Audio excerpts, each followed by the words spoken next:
Okay, shalom everybody, and Shavua Tov. I guess we're going to dedicate this class to the Refuah Shlema to Shoshana Malka Bat Mala Rivka. B'ezrat Hashem, B'zchut Rebbe Nachman and and the Ishut of the 3 days of Hagbala, where everybody was healed before Kabbalat Torah. Should have a complete healing, B'ezrat Hashem. And the Ishut of the Tzaddikim before Shavuot already, way before Shavuot, B'ezrat Hashem. All right, we are continuing with where we left off, Reb Noson's letters.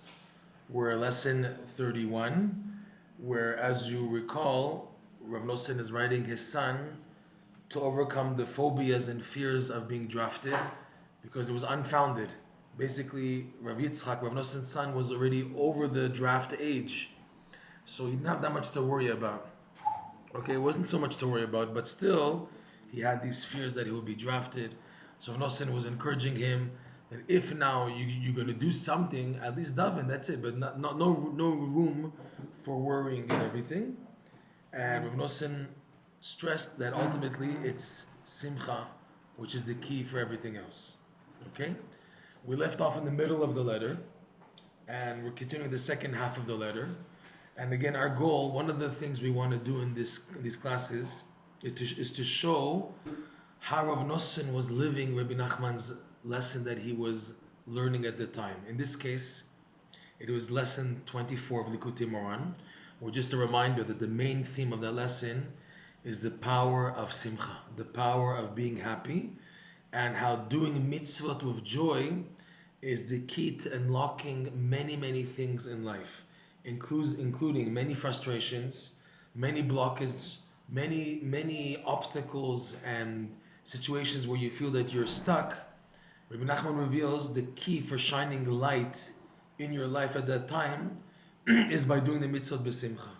Because the power of the simcha when doing the mitzvah elevates the mitzvah, it's like a sling. When you do a mitzvah by itself, okay, great. It's like it's within hand reach. But when you do the mitzvah b'simcha, it goes very far. In fact, it's amazing the timing, because this is hinted in this week's parsha. Coming up, Parshat Naso is one of the big foundations of doing a mitzvah b'simcha. It's after the Torah, coming up the parsha Naso, after it gives the individual works of all the sections of the tribe of Levi, of Gershon, Kehat, Merari. Each one has his work as a Levite, and then the parsha gives it the census of the Kehatim, the Gershonim, the Merarim, and then it finishes up saying that this, in summary, is the work of the Levites. So it says there, Avodat, there's a verse that reads, Avodat Avodah Va'avodat Masa. That they have a work for another work, Avodat Avodah, and the work of carrying, because they had to schlep. That's not a nice word to say, but they were carrying the ark, the menorah, the beams, the drapes. These are holy items, so I'm not going to say schlep, but they were carrying out of holiness and awe and joy the parts of the Mishkan when traveling in the desert. So Rabbeinu Bachye is very long on the Parshat Naso. Rabbeinu Bachye points out on this word, what is this term, Avodat Avodah? This is the work of the work. So Rashi says, okay, what's the work of the work? The work of the Levites to play musical instruments while the Kohanim are doing their avodah of sacrificing. The Kohanim were doing the sacrifices in the Mishkan and the Tabernacle, and also later on in the Beit HaMikdash. What were the Levites doing? A service which is for this service of the Kohanim, which is what? Playing music. What was the whole reason? What's the reason given of the Levites singing and performing music on the Duchan, on the bleachers there in the Mishkan and the Beit HaMikdash while the Korbanot were being offered? So it's pretty clear, the commentaries explain, the Torah says this, that was for the sake of instilling simcha while the Kohanim were doing the avodah of the Korbanot. So Rabbeinu Bachye says that this is learned out for all the mitzvot. Every mitzvah has what's called an avodat avodah. The word avodah also means a mitzvah. It's a mitzvah. We say avodat Hashem. Someone's serving Hashem. How do you serve Hashem? By doing mitzvot, okay? So it's avodah is called a mitzvah. So now, that's called a mitzvah to a mitzvah, and it's a joyous activity, playing music, and this music was a mitzvah for the sake of the korbanot. Rabbeinu Bachai says this applies to all the mitzvahs of the Torah. For example, a person puts on tefillin. Okay, bravo, shkoyach, he gets 1 billion points. There's endless points to the mitzvah of tefillin that he put on today, on this Sunday, the Gimel Sivan 2024. He put on his tefillin in the morning, so he has amazing mitzvot. He has amazing rewards. If that same person puts on the tefillin with simcha, he gets credited a new level, another mitzvah. It's a second mitzvah. It's like a double mitzvah, a double whammy. Okay? This applies for Shabbat, Yom Kippur, Tzedakah, Brachot, Deraita, Derbanan, Shvut, anything. Whenever you do any mitzvah with joy, minimal joy even, you have now a second bonus. And this Rebbe Nachman says, he teaches, this is a major, major key for living in this world. It's a major key for survival, and it's a major key for getting somewhere in life, for reaching your potential of who you really are, is through being besimcha. It's funny, because the person who was always known as being a happy tzaddik was Rav Zusha of Anapoli. And Rav Zusha of Anapoli once made this famous statement, that when I go to heaven, and they ask me, why weren't you like Avraham, Yitzchak, and Yaakov, I won't be afraid. But when they say to me, Rav Zusha, why weren't you your potential Rav Zusha that you could have been, then I'll be afraid. And what's interesting is he was someone known for his simcha in serving Hashem. Reb Nachman once said about Rav Zusha that for 22 years he was able to run on the, if you want to say ride on the delik, he was running on the gasoline of his initial beginning of serving Hashem. When he started 22 years earlier, he was able to continue with that fire for 22 years. And he was known for being someone who was always besimcha. Okay? So this is something which is overlooked by most people, most Torah centers, most yeshivas, most rabbis when they go over. The simcha in doing a mitzvah is like overlooked. It's like it's by the way. Okay, the main thing is Torah study and mitzvah performance and Ivdu et Hashem. The simcha, okay, by the way, it's something passive. But no, Rebbe Nachman says no, it's not passive. This is the goal. Reb Noson once wrote somewhere, we can't find the source in his Likutey Halakhot, but it's quoted that Reb Noson wrote that the simcha in doing a mitzvah is even greater than the mitzvah. Greater than the mitzvah. That sounds crazy, but yes, the goal of tefillin, of tzitzit, of Yom Kippur, of shofar, of sukkah, of brachot, of basar v'chalav, taharat hamishpacha, all the brachot, candle lightings, the goal of those mitzvot is to get to the simcha behind the mitzvah. The only thing is, to get to this simcha, it's only through this mitzvah. You won't get this simcha by going chas v'shalom to a pub and partying and getting drunk. Chas v'shalom. You won't get to that simcha, the right simcha. The right simcha is specifically through the mitzvot. Like the verse reads, Likutey Hashem yesharim misamech lev. Right? The Likutey Hashem, the instructions of Hashem are straightforward. Right? They bring joy to the heart. Okay? So this was what Reb Noson was working on at the time that he was writing these letters. His whole thrust was to infuse his son with the power of what to be happy about. So now we're continuing the second half of the letter with all this in mind, and we're going to see how Reb Noson, how he's urging and pushing his son to be positive. Look what he says. And again, this letter was written in the year we said was 1830. Taf Kuf Tzadik Aleph, which is 1830, the beginning part. It goes into 1831, but it's the Parshat HaEzer. Okay? So, and Rav Yitzchak was worried about being drafted. What's so funny, and this always happens to me, that whenever learning any of Rebbe Nachman's teachings, Reb Noson's teachings, breslov teachings, it's like something that time happens which is related. So for example, last week we spoke about the fear of being drafted and everything. I have a dear friend right now in the Ukraine, a Jew, a religious Jew, who's being now sought after. The police are trying to force him to be drafted, even though he has the proper exemption papers. Still, they're trying to draft him in. They say it's a time of war and everything. And poor guy is out in hiding now because he had fear of being drafted. And it's just funny, we're reading about this in this letter, and I just realized the poor guy, he's not worried about being drafted to the army there. Okay? It's in Ukraine, it's very weird. Every village, next to like the cemetery or the city square, where they have like monuments commemorating past wars, World War II, World War One.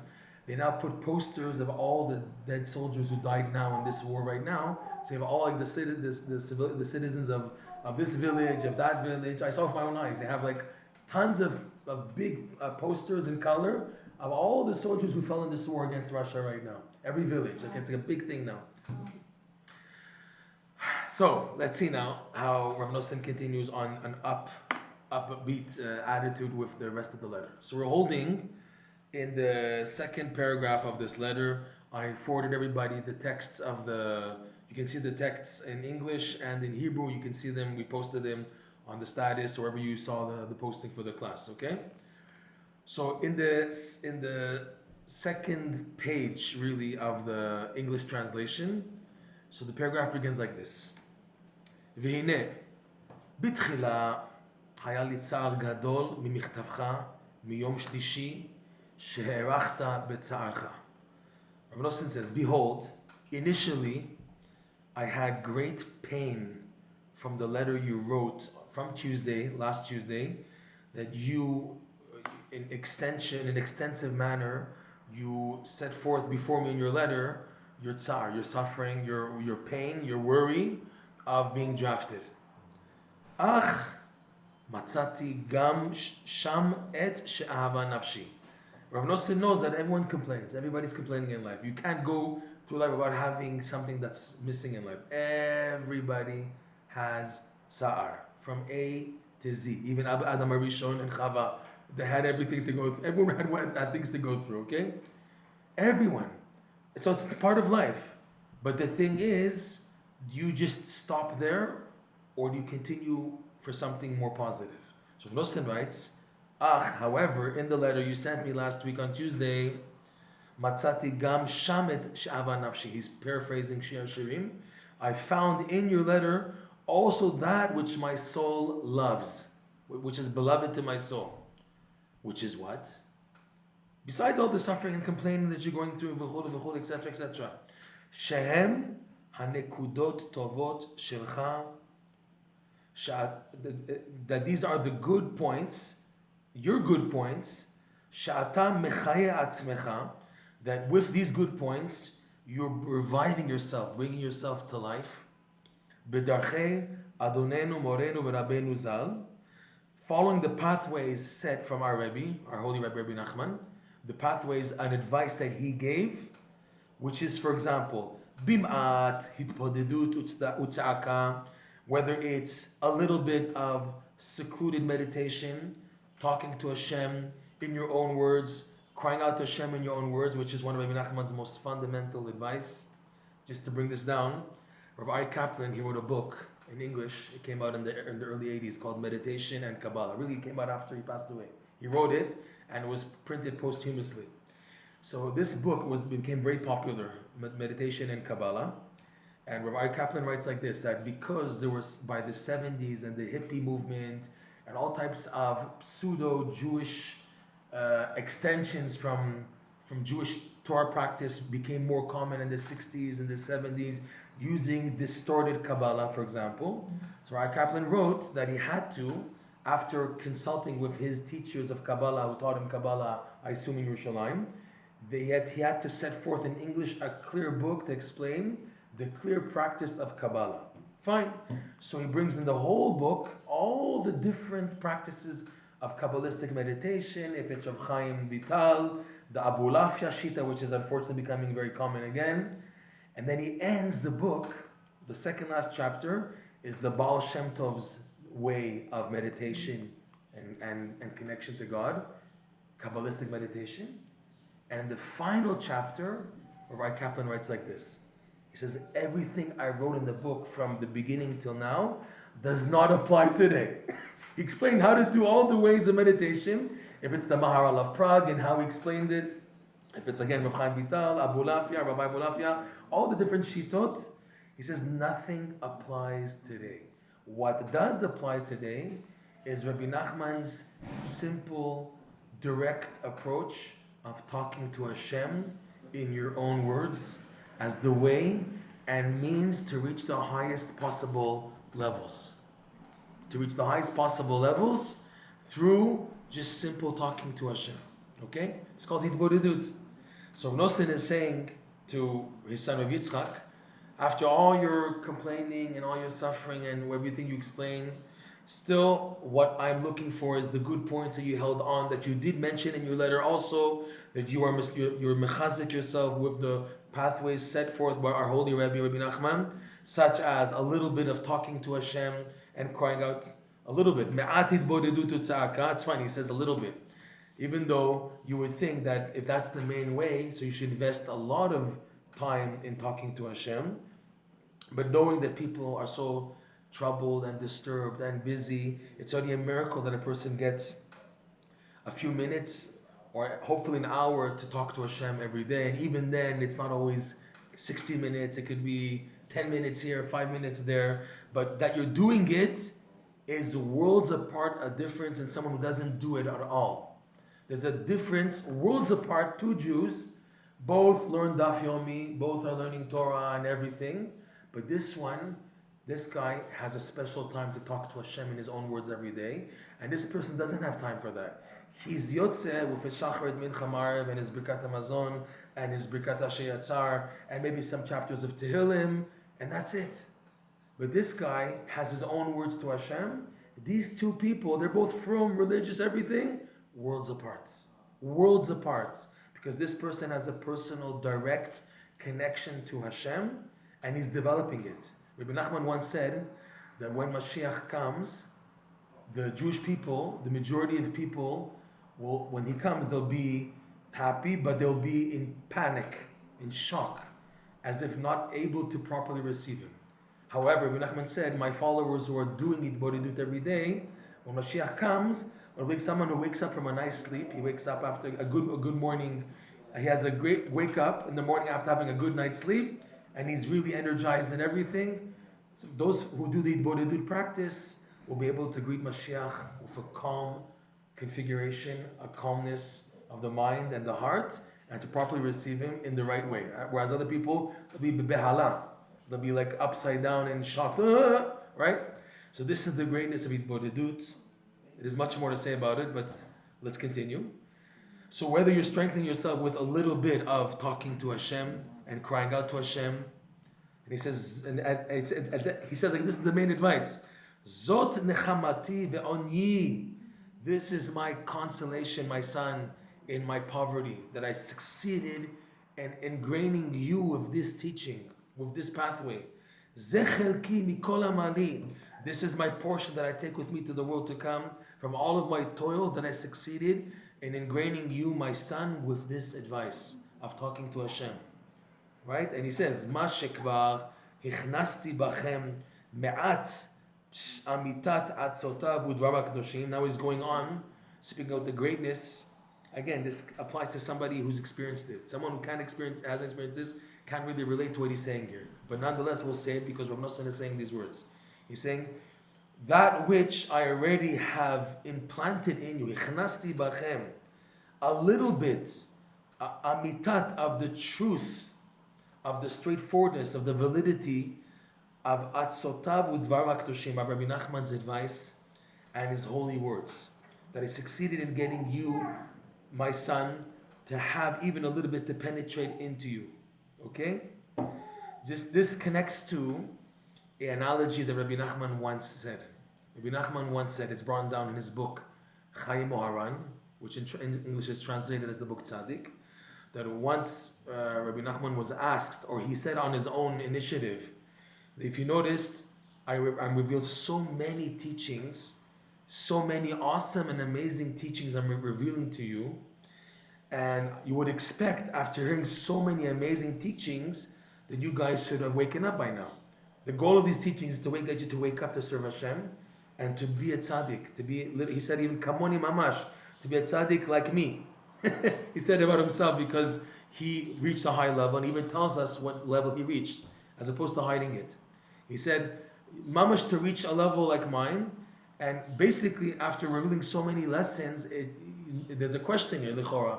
You should have already been good people. He says, so what's going on? Why is it not happening? Person has heard so many life-changing teachings, and his life hasn't changed so much. He's still stuck. What's going on? So he gave an analogy, Rebbe Nachman, of a prince, the son of a very big king, and the prince got very, very, very sick. Very sick. And all the doctors and all types of, practitioners, he brought to his prince, the son, to heal him, and they said, we don't know what's wrong with him. We have no idea what the problem is, how to give a diagnosis, and how to heal him. We don't know. So he kept on looking for more professionals, and he heard about overseas, there was a very, very big healer, a very big, expensive doctor, okay? He brought him in by ship, and he said, please heal my son. This very big doctor, this very, very big physician looked at the son, the prince, and he said to the father, your son is deathly ill, it's true. And he's so sick, his mouth is even sealed. You can't give him anything even, okay? There's one thing that can heal him, but I can't tell it to you because it will be impossible for you to do. The king said, tell me, I'll do it. I'll do anything to save my son. Just tell me what it is. He said, okay, I'll tell you, but it's going to be impossible. There's a very, very expensive herb that just a little tiny, like a spoonful is already a few gold coins. Okay, several gold coins just for a little spoonful. You have to get a few buckets of this medicine, and you have to pour it over your the prince's head, and maybe one drop will penetrate through his mouth. But one drop is all that is needed. If one drop penetrates into his mouth, it'll be enough to heal him. Okay, so it's understood that all the buckets will go to waste, but one drop, if it penetrates, it's already enough to heal him. So Rebbe Nachman said the same thing. He reveals so many amazing teachings. People who learn the teachings of Rebbe Nachman are just full of awe. When you learn his teachings with a sincere, honest, non-biased approach, you see the most unbelievable chidushim. You can't imagine a human being actually wrote them. It's not from this world. And you would expect a person after reading these teachings that he would lose his free will and be for sure a tzaddik. And yet, life goes on. There's ups and downs again. What happened? I learned such amazing things. I thought for sure I'd become a tzaddik after hearing these things. I thought for sure I would have lost my free will and for sure be a good person. And yet, life goes on. More difficulties, so what's happening? So he says, Rebbe Nachman, you got to keep on going. Now it's true, his teachings seemingly go to waste, but one drop is needed to heal. One drop is enough. If one drop penetrates, gets into the person in his innards, it's enough to change a person. Okay? So going with that in mind, Reb Noson is saying this following statement. We'll see it again.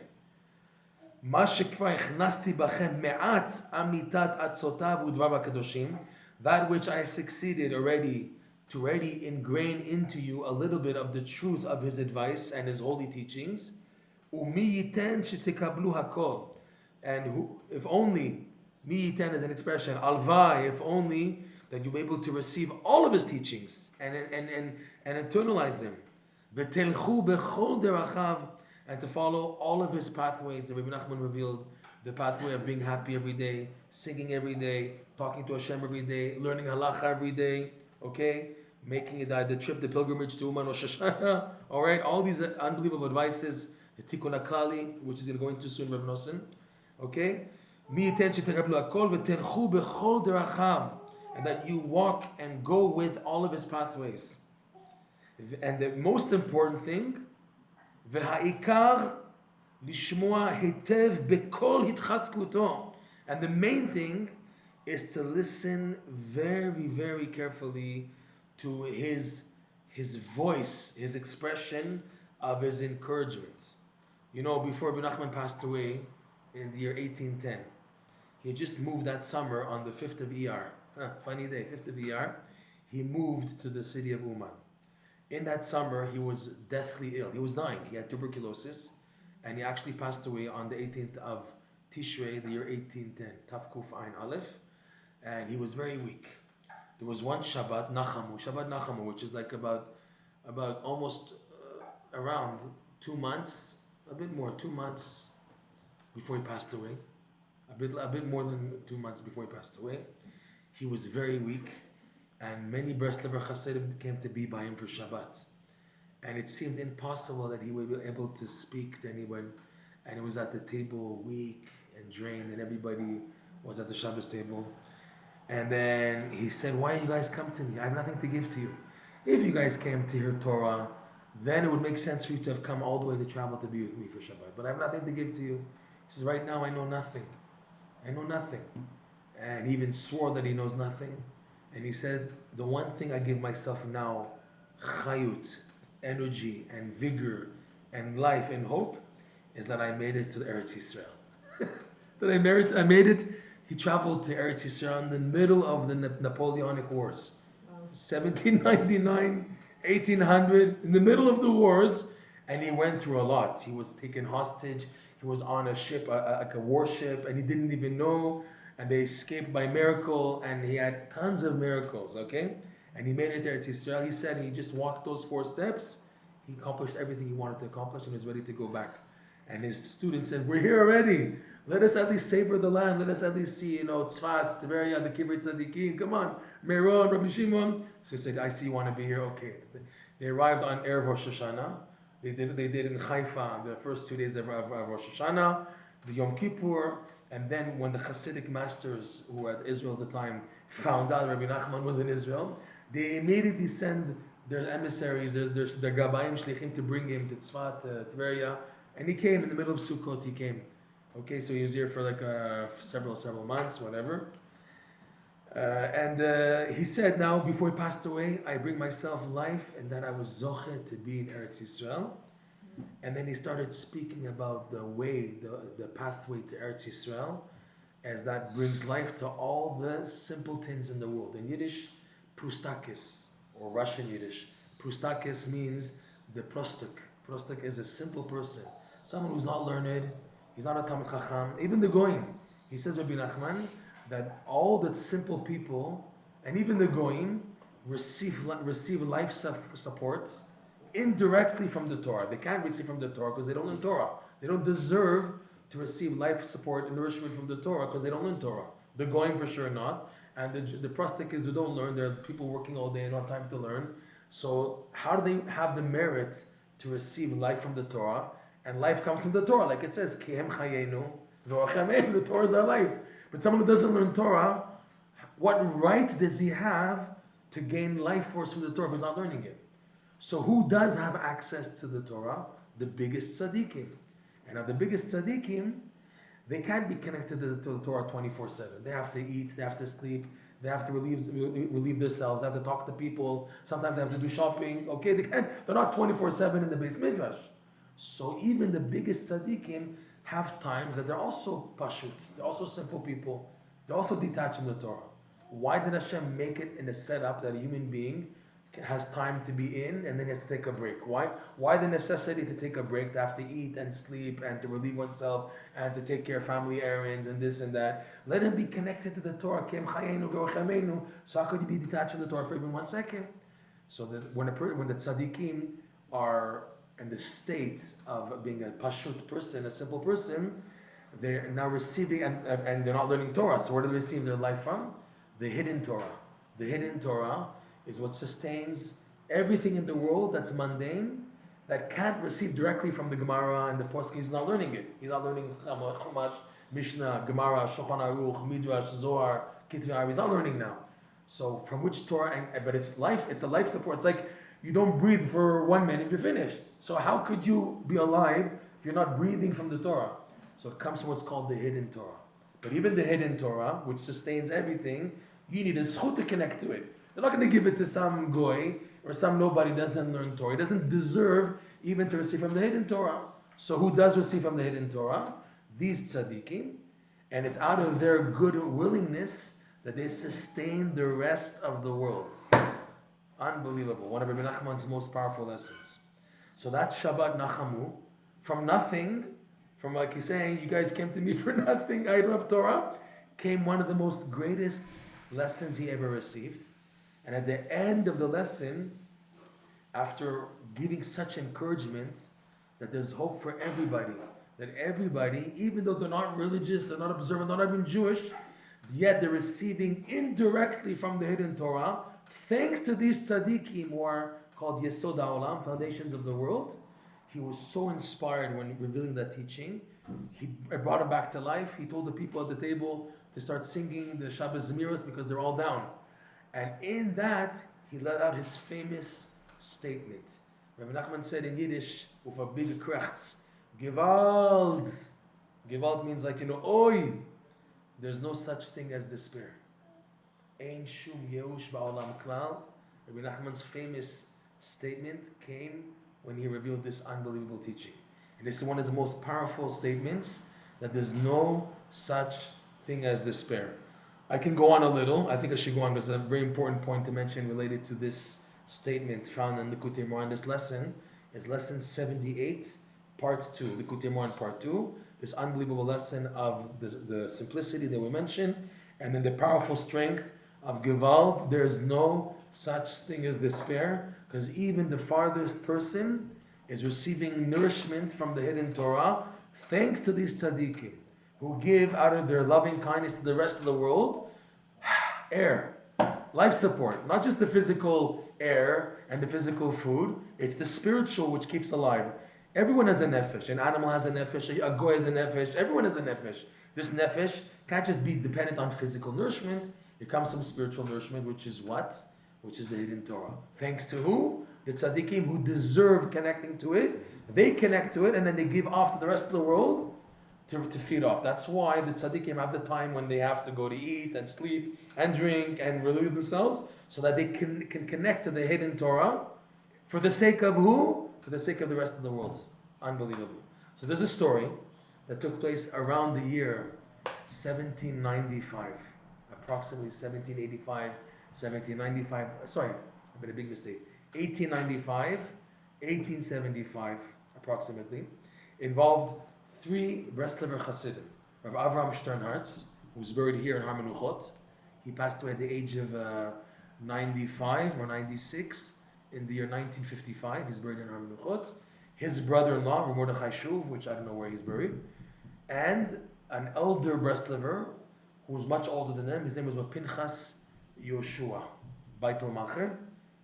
I think he's buried in Breslov or Uman in the Ukraine. And these 3 went on a regular Erev Rosh Chodesh to daven by Rebbe Nachman's kever in Uman. So they all 3 went. Reb Pinchas Yoshua was very old at the time. He was a surviving student of Reb Noson. Reb Noson passed away in the year 1844. And this man was still alive in 1875, 1885, so he's pretty old by then. Okay, he's at least in his 70s, 80s, okay? So they brought him to daven with them by the kever. The 2 younger Hasidim finished their davening, and they went out and waited below the hill. Rebbe Nachman's buried on a hill, which is basically a cemetery, a big mass grave of about 30,000 bodies that were killed in a pogrom in Uman in the year 1768 or 1762. I have to remember the years, I'm sorry, to go back. There was a 3-day pogrom in Uman, which was a major massacre of Jews from many surrounding villages. Rebbe Nachman's buried in the middle of this big giant mound. That's why it's a hill. The hill is made up of all these bodies, 30,000 Yidden. So they waited at the bottom of the hill. Rabbi Pinchas Yoshua, he davened a bit longer. When he finished his davening, he saw they were waiting for him. So he went down the hill. He was very happy that they were waiting for him, because he needs help to walk. He's older. As soon as he reached them, he froze, and he let out a major crack. It's like a oi! And he started to look at himself as if he didn't recognize himself. And they were looking at each other. What's wrong? He's a normal person. He didn't lose it. What's wrong? So he said to them, Rabbi Isai, I have just been given a revelation of all of my reincarnations until now. And he started listing exactly who he was from the time of Shet, Chanoch, whatever, Noach, okay? And then into the Tanaim, Amoraim, and he went on going on who he was in every generation. And he said that he was one of the few people in those generations to know of the concept that there is a tzaddik in every generation who's like Moshe Rabbeinu. This is an idea from the Midrash. The Midrash says about Mordechai, that he was the Moshe Rabbeinu incarnate of that generation. With Mordechai and Esther and Purim, Mordechai was Mamash Moshe Rabbeinu. The Midrash says this, okay? The Arizal takes this and he expands it even further, that Mamash, what the Zohar says, It Pashtuta de Moshe Bechol Dara Vedara, the presence of Moshe Rabbeinu is in every generation. Every generation has 8 tzaddikim, many tzaddikim, but like in Moshe Rabbeinu's times, there was an Aaron, there was the Chur, there were the 70 elders, okay? Then there was the Sarai Alafim, Sarai Me'ot. There's many tzaddikim, it's true. But there's one who's like Moshe Rabbeinu incarnate from head to toe, okay? In every few generations, you have the tzaddik, etc. So he said he was fortunate in the time of the Tana and the Amora, for example, to know who that tzaddik was. And he knew about going to him in order to get a tikkun for his neshama, so he doesn't have to come back again in reincarnation. That the buck can stop here, that the job can be finished in this lifetime and have to come back again in Gilgul. So he said that his soul was so blemished that every time he came to a certain tzaddik, a Tana Amora, they said to him, listen, you are such a bad lost case, I can't help you. I can't help you. You have to come back again, and possibly in the next reincarnation, you'll do enough things to fix up your past blemishes, and you'll have to come back again. So he said he came back again and again and again, and every time they sat him down and said, we can't help you. And he said, like an analogy, you know, a mason, when he makes a building with stones, with bricks, okay? Back then with stones, you know, not like bricks that are, everything was this pre-made. Sometimes in making a building with stones, so the mason comes across a very odd-shaped stone, that even if he chips and chisels on one end, it's not good with the other end. And then he chips the other end, it doesn't fit now with the other end. And he has no choice but to discard the stone. So he said about his neshama, the tzaddikim are called the masons, they're the builders, and they use the neshamot of Am Yisrael to make this edifice, this structure, with the neshamot. And the stones are souls, like it says in Echa, Tishtapechna Avne Kodesh Berosh Kol Chutzot. Yirmiyahu is lamenting over the Jews he saw starved to death and just all over the streets of Yerushalayim at the time of the siege by Nebuchadnezzar. And he said like this in Yirmiyahu, Tishtapechna Avne Kodesh, they're poured out the holy stones, like Rashi explains there. These are the Jews that were laying dead, starved to death on the streets. So he's saying they're poured out the holy stones. Avnei Kodesh, referring to the Jewish people, souls. So Avanim, souls, Rashi makes the connection, okay? So the tzaddikim take the stones, which are the Jewish neshamot, they make a building, and each generation another tzaddik comes to make another row, until when the building is finished, with all the neshamot of Am Yisrael being part of this building, Mashiach will come. So he says, my soul, so crooked, the Tana said, I can't fix you. I'm sorry. You're so blemished, I can't help you. The Amora, I can't help you. You're so blemished. Rav Yitzchak Prince Chas Yeshua says, this is my final reincarnation. The buck stops here. I'm not coming back again. Why? Because I have the merit to know of Rebbe Nachman's teaching that there's no such thing as despair, no matter how low you've fallen. And he said like this, no tzaddik from the time of Adam HaRishon until now has there ever been who emphasized that there's no such thing as despair. Even though the Gemara itself says, Afilu cherev chada munachat al tzavaho shel adam al yimna atzmo min rachamim, like Chizkiyahu told Yeshayahu, he said, leave me. Because Yeshayahu told Chizkiyahu, you're now doomed for death. Because you didn't get married, you didn't have kids, you're not going to be punished for death. So he said, leave me. I'm a descendant of King David, who taught us. The Gemara says, who taught us that even if a sharp sword is on a person's throat, he should not refrain from having hope in Hashem's compassion. Okay, it's a statement in the Gemara. People read it, but it wasn't emphasized. It wasn't emphasized that this is the thing. Comes along Rebbe Nachman, and he puts his foot down, and he screamed, Gewalt. There's no such thing as despair. And he meant it. And especially today where people are going crazy with their children OTD, off the derech, right? You did so much investing to have religious children, and you see them falling off, desecrating Shabbat, or people, whatever, just falling so low into drugs and this, and falling into despair.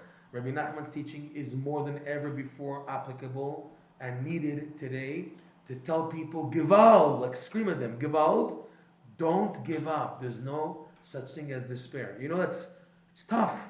When the whole world is against you, the doctors are against you, all your friends, all the things, everyone is telling you, the HaEzer is telling you, forget it, you're finished. Comes along, Rebbe Nachman says, don't listen to them. Don't listen to what they're saying. And if they say, you live in an imaginary world, you don't listen to them. You hold on and believe there's no such thing as despair. Period. So Reb Yeshua said, because of this statement, this is my last reincarnation. I fixed all the damage of the previous reincarnations by not giving up and holding on. And I'm telling you, this is my last gilgul. I'm not coming back again. Okay? So going back, Reb Noson, what he says here, V'ha'ikar, the main thing, lishmoa heitev bekol itchazkuto, most important, more important than anything else, my son, more important than fulfilling the advice, is first having the right mindset.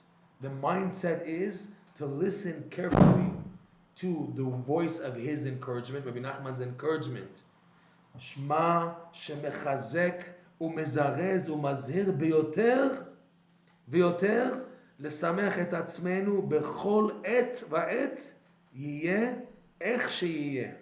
That which Rebbe Nachman, he strengthens and he's mizarez. He tries to make you, to wake up and to act fast, not to be sluggish and heavy and lazy, but rather he wakes you up with a wake-up call that really gets you moving and warns us, biyoter, warns us big time to bring joy to ourselves, l'samech et atzmenu, at every time. There's no excuse to be sad and depressed. Even when October 7th happened, the majority of Jews in the world, they're just crying.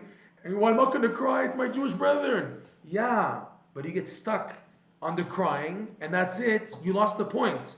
What do? If you cry, the enemies accomplished what they wanted.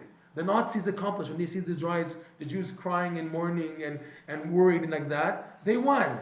When a Jew smiles, like that famous picture of the Nazi cutting that old Jew's beard, that famous picture, there's an old Yid in Poland, and the Nazi's cutting off his beard, and the Jew smiling at the Nazi. That's our power. That you can't break my spirit.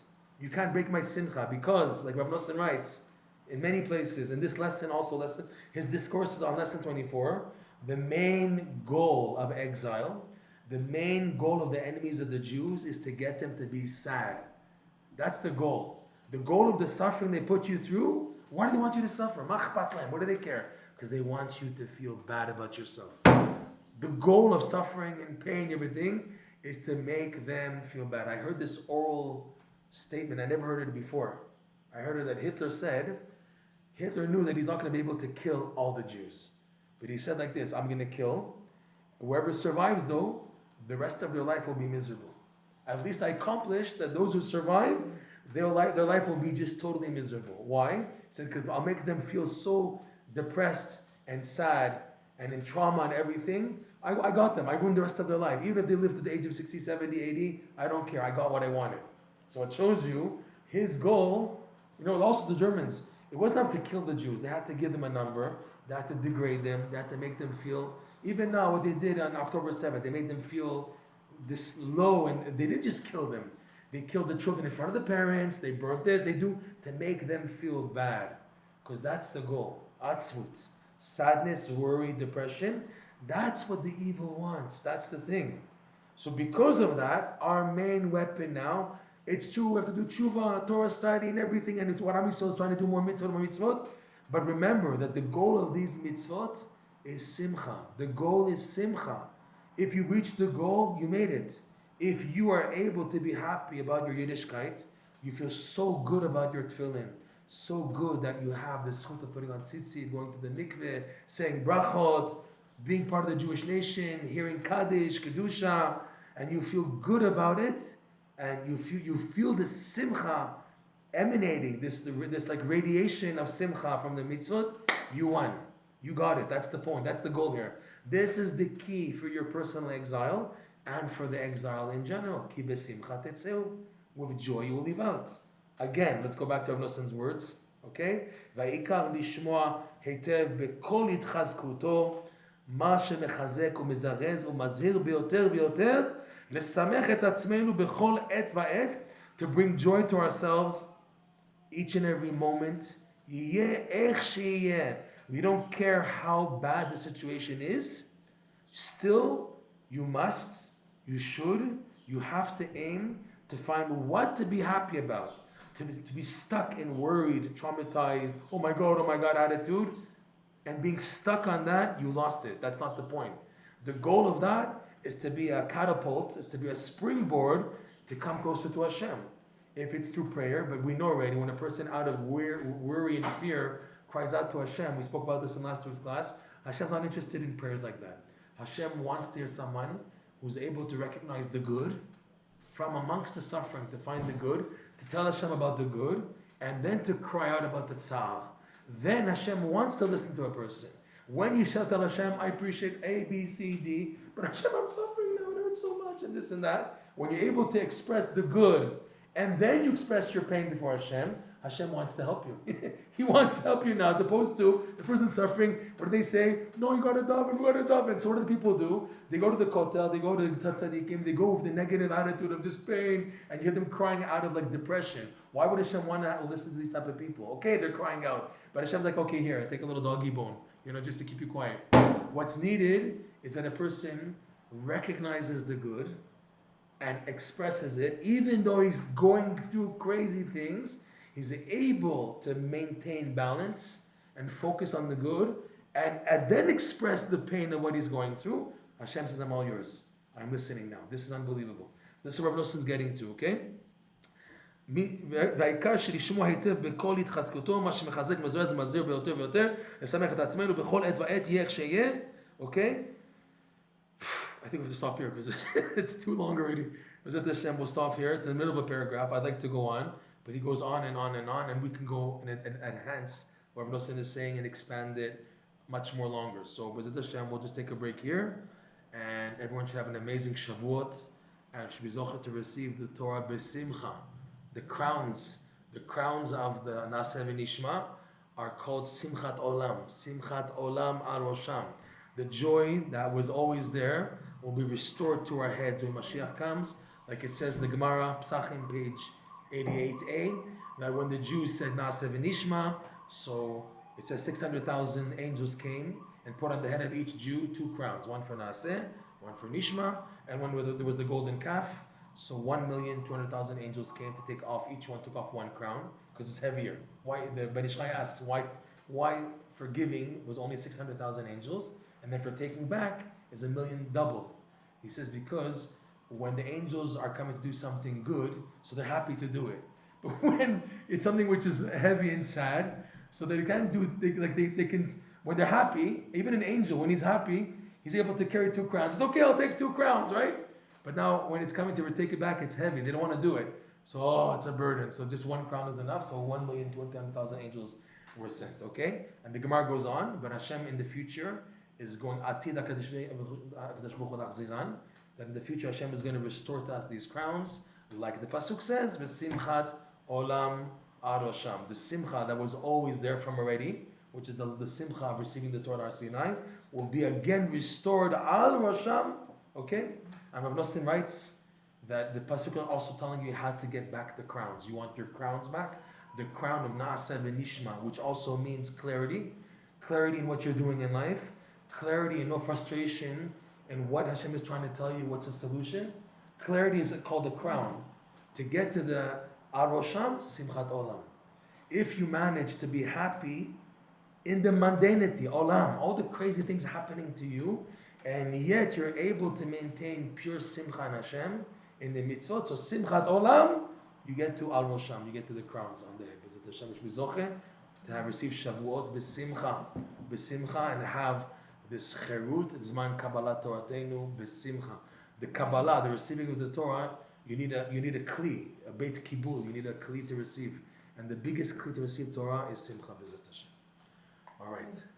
Thank you very much for joining. Yeah.